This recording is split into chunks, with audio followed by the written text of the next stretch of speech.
नमस्कार, सुप्रभात। बुलेटिन देख रहे हैं आप मुस्कान अबीर के साथ। Very good morning. बड़ी खबर के साथ शुरुआत बिजनौर से।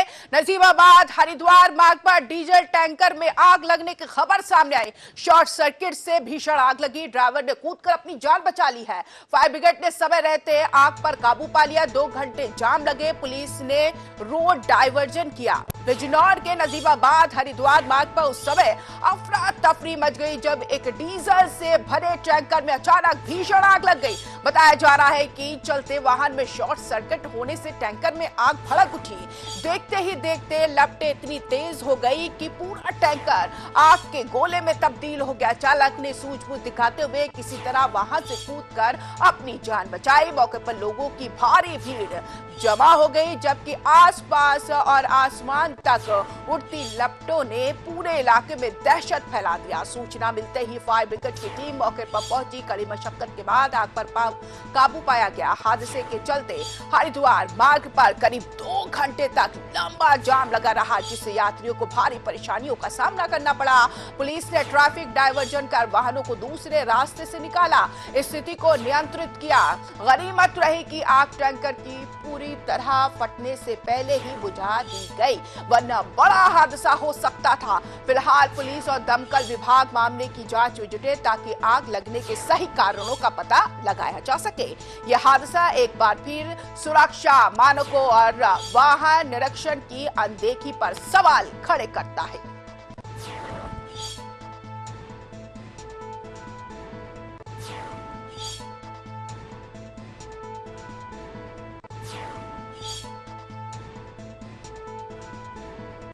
आज आगरा से बड़ी खबर मिल रही है। आगरा में आएंगे अफगान विदेशी मंत्री। ताजमहल पर बढ़ाई गई सुरक्षा। मुस्लिम प्रतिनिधि मंडल को नहीं मिलेगी इजाजत। ताजमहल में प्रवेश के दौरान भी सख्ती। अफगानिस्तान के विदेश मंत्री मौलवी आमिर खान मुत्तकी आगरा आएंगे। ताजमहल का भ्रमण करेंगे। इस दौरान ताजमहल पर कड़ा पहरा रहेगा। शहर मुफ्ती मजीद रूमी की अगुवाई में मुस्लिमों का प्रतिनिधि मंडल अफगानिस्तान के विदेश मंत्री से मिलना चाहता था, लेकिन प्रशासन ने किसी भी व्यक्ति को मिलने की इजाजत नहीं दी है। अफगान के विदेश मंत्री आगरा यात्रा पर पुलिस और प्रशासन फूंक फूंक कर कदम रख रही है।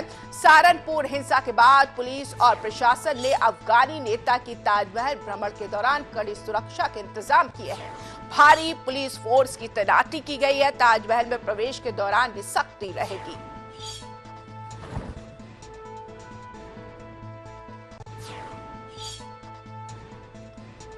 और इस बीच एक और बड़ी खबर। पाक और अफगानिस्तान सीमा पर गोलीबारी की खबर मिल रही है। बॉर्डर पर लगभग 3 घंटे तक गोली चली है। अफगानी सेना का पाक की 12 चौकियों पर कब्जा का दावा है और इसी के साथ पाकिस्तान और अफगानिस्तान की सीमा पर तनाव एक बार फिर खतरनाक मोड़ लेता हुआ नजर आ रहा है। दोनों देशों की सेनाओं के बीच तकरार इतनी बढ़ गई है कि शनिवार देर रात लगभग 3 घंटे तक भारी गोलीबारी होती रही। और इसी के साथ चमन स्पेन ब्लॉडक बॉर्डर पर हुई इस झड़प में गोलियों की गूंज से आसपास के गांव में दहशत फैल गई। सूत्रों के अनुसार अफगानिस्तान की सेना ने दावा किया है कि उसने पाकिस्तान की 12 चौकियों पर कब्जा किया है, जबकि पाकिस्तान की तरफ से इस दावे को सिरे से खारिज कर दिया गया। दोनों ओर से मोर्टार और इसी के साथ रॉकेट दागे जाने की भी खबरें हैं, जिससे सीमा के नजदीकी इलाकों में कई घरों को नुकसान पहुंचा। स्थानीय लोग रात भर अपने घरों में दुबके रहे। हालात इतने गंभीर है कि सीमा पर व्यापार आवागमन पूरी तरह से ठप कर दिया गया। पाकिस्तानी सेना ने बयान जारी किया है कि अफगानी फोर्सेज ने बिना उकसावे की फायरिंग की है, जबकि अफगान कमांडर का आरोप है कि पाकिस्तान ने पहले गोली चलाई। दोनों देशों के बीच ये टकराव पहले भी कई बार जानलेवा साबित हो चुका है, लेकिन इस बार की झड़प ने फिर से ये सवाल खड़ा कर दिया है कि क्या ये सीमाएं कभी शांति दिखा पाएंगी या गोलियों की गूंज ही इन पहाड़ों की यहां पर नियम को, इस चुप्पी को तोड़ेगी।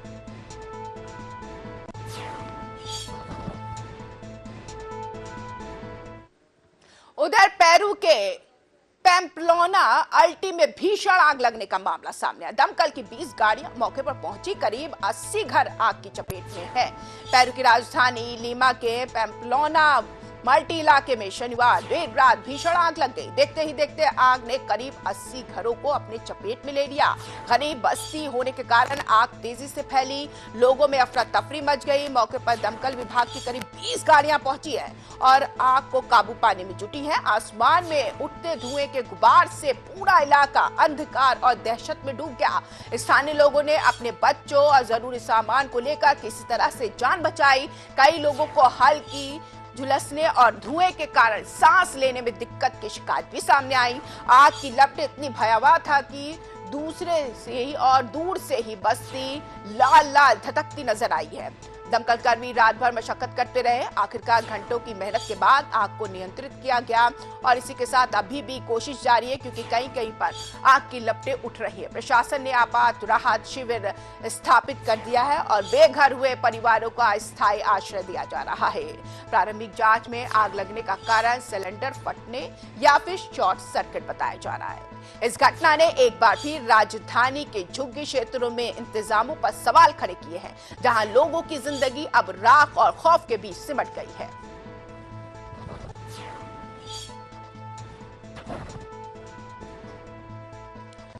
बड़ी खबर मध्य प्रदेश के आगर मालवा जिले के सुसरैन क्षेत्र से इंसानियत को झकझोर देने वाली एक वीडियो सामने आई है। एक दुकान में काम करने वाले कर्मचारी को काम के दौरान अचानक हार्ट अटैक आ गया। वो दर्द से तड़पता रहा, लेकिन हैरानी की बात यह है कि उसके सामने बैठा दुकान मालिक उसकी मदद करने के बजाय मोबाइल चलाने में पूरी तरीके से व्यस्त रहा। कर्मचारी वही कुर्सी पर बेसुध होकर गिर गया, उसकी मौत हो गई। ये पूरा मंजर कैमरे में कैद हो गया और अब सोशल मीडिया पर तेजी से वायरल हो रहा है। ये घटना न केवल एक व्यक्ति की असमय मौत की कहानी है, बल्कि समाज की उस संवेदनहीनता का आईना भी है जो मदद करने के बजाय तमाशा देखने में ज्यादा रुचि रखती है।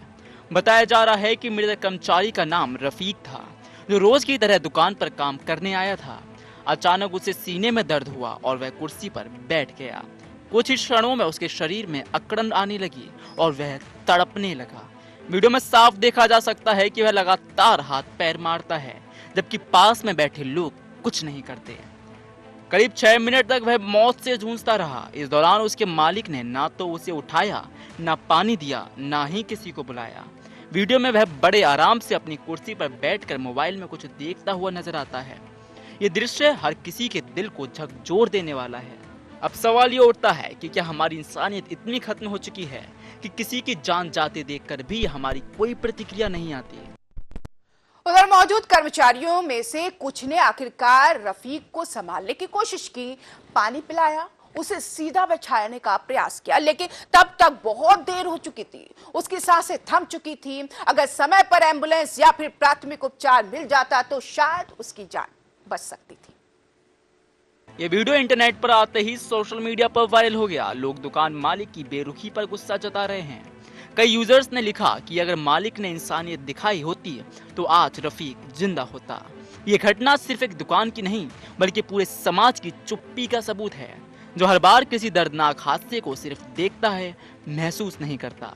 आगर मालवा पुलिस ने बताया कि मामले की जांच की जा रही है। वीडियो के आधार पर दुकान मालिक से पूछताछ की जाएगी कि उसने उस वक्त कोई सहायता क्यों नहीं की। चिकित्सा विशेषज्ञों का कहना है कि हार्ट अटैक की शुरुआती अवस्था में त्वरित कदम जैसे CPR, पानी और तत्काल अस्पताल ले जाना जीवन बचा सकता है, लेकिन यहाँ इन सब की जगह लापरवाही और बेरुखी ने एक जिंदगी छीन ली।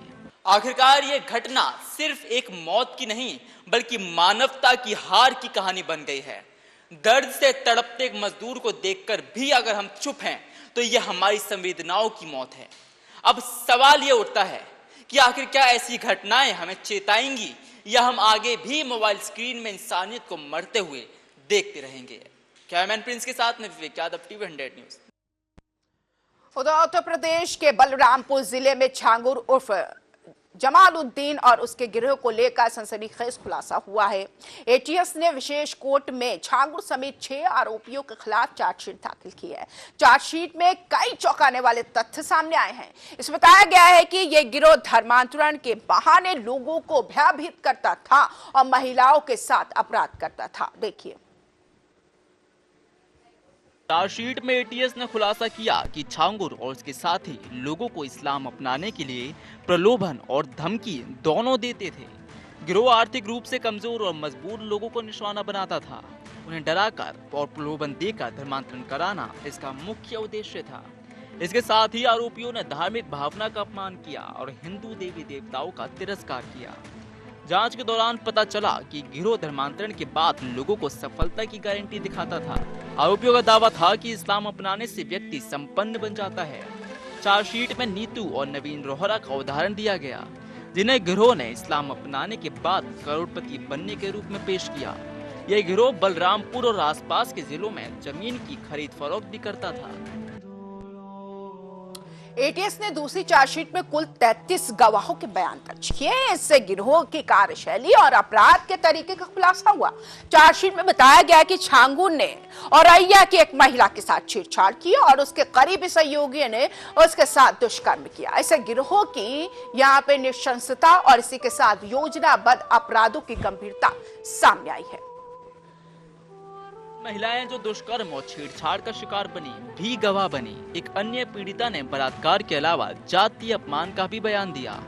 इन गवाहों ने स्पष्ट किया कि गिरोह केवल धर्मांतरण तक सीमित नहीं था, बल्कि महिलाओं के शोषण और मानसिक उत्पीड़न को भी अंजाम देता था। एटीएस ने अपने गवाहों में कई लोगों को शामिल किया। उनके बयान से स्पष्ट हुआ कि छांगुर और उसके साथी नियमित रूप से अपराध की योजना बनाते थे और इसे अंजाम देते थे। इस मामले की सुनवाई अब एटीएस की विशेष कोर्ट में चल रही है।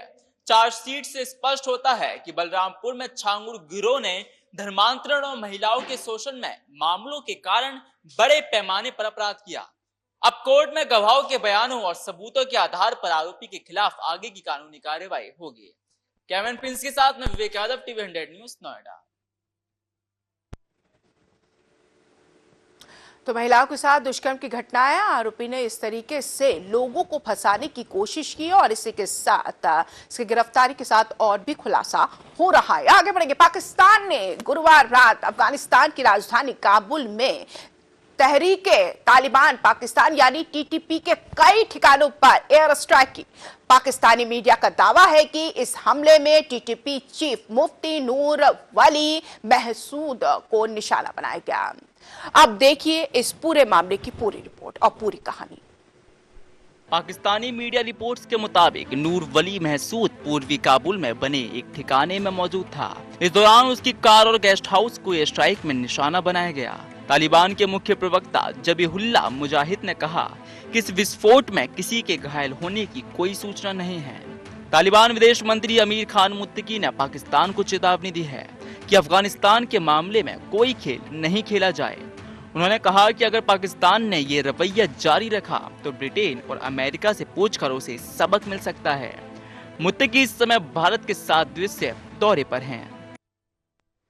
नूर वली महसूद का जन्म 26 जून 1978 को पाकिस्तान के दक्षिणी वजीरिस्तान के गुड़गांव इलाके में हुआ था। वो पाकिस्तान के मोस्ट वांटेड आतंकवादियों में से एक है और मुल्ला फजलुल्लाह की मौत के बाद टीटीपी का चौथा अध्यक्ष बना था। डिफेंस एक्सपर्ट के मुताबिक 2003 में उन्होंने एक जिहादी गुट में कदम रखा जो बाद में 2007 में बैतुल्लाह महसूद की अगुवाई में टीटीपी का हिस्सा बन गया। 2013 तक नूर वली महसूद कराची में टीटीपी की गतिविधियों की देखरेख कर रहे थे। पूरे पाकिस्तान में आतंकवादी हमलों के लिए वे पैसे जुटाने और अपहरण जैसी गतिविधियों का नेतृत्व करते थे। टीटीपी ने पाकिस्तान और अफगानिस्तान में कई हिंसक घटनाओं को अंजाम दिया और पाकिस्तान के लिए यह संगठन सबसे बड़ा खतरा बन गया। टीटीपी का गठन अमेरिकी हमले के जवाब में 2007 में हुआ था। बैतुल्लाह महसूद ने 13 विद्रोही गुटों को मिलाकर ये संगठन बनाया।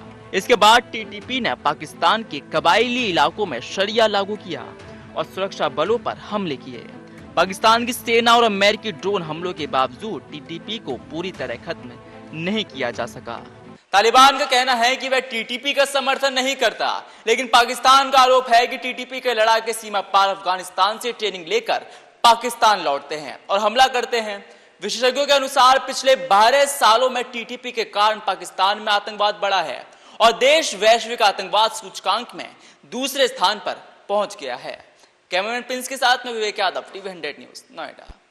और छोटे से ब्रेक के लिए रुक जाते हैं और तुरंत लौटेंगे कुछ और खबरों के साथ। आप कहीं मत जाइएगा।